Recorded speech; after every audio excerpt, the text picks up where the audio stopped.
Hey, what's up everybody? Welcome back. Today we're up early. We're headed down to Monument Lake. We're going to start out doing a little ice fishing there this morning, and then in the afternoon we're going to head back down, stop off at Bear Creek Lake and see what the ice conditions are like over there. So do me a favor, hit that subscribe button down below and stay tuned.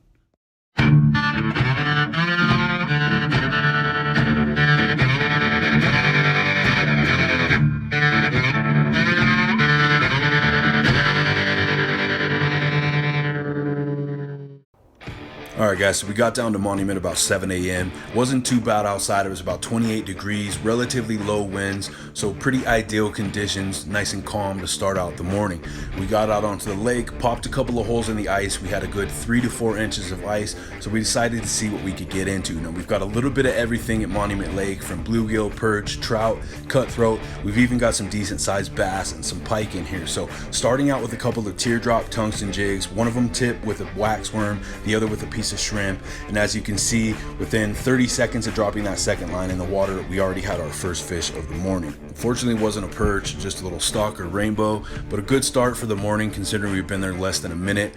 And we've talked about it before, how it's pretty common in lakes like this for you to catch a dozen or more of these stalker size rainbow for every decent sized fish that you pull out of the ice. And this is especially true of the early ice fishing season, because a lot of these bodies of water, they're getting stocked with anywhere from 10 to 40,000 rainbow trout every year around October, November, and for that reason they tend to be the predominant species, at least in the early winter season, until other species start to thin out their numbers.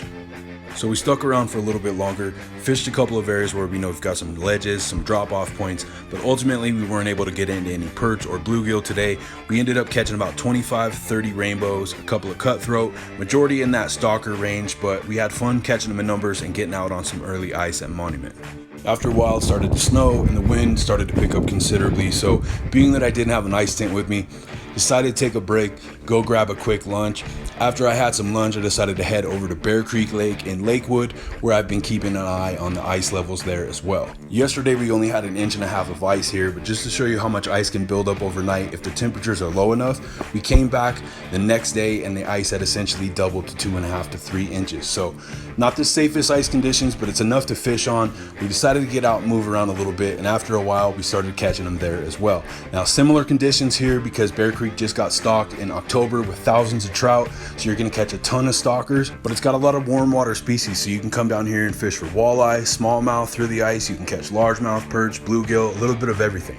And here in this last clip, I'm actually getting bit on both lines at the same time. So I picked up that second rod, was able to successfully set the hook on both of these fish at once, drop that rod, pop this first guy up onto the ice, and then immediately grab that second one. And luckily I was able to keep both fish on the line. And while today was primarily just stalker trout, like I said, we had fun catching them in numbers, pretty much non-stop action. And if nothing else, hopefully for you local guys, this is useful in terms of at least getting a recent ice report at both of these lakes. So that's going to do it for the video today, guys. If you enjoyed it, do me a favor, hit that like button down below, subscribe to the channel if you haven't already, because that's the best way to show your support. And as always, I love to hear from you guys, so don't hesitate to leave me a comment in the comment section down below. Until next time, I'm D with Kickin' Bass TV. Subscribe!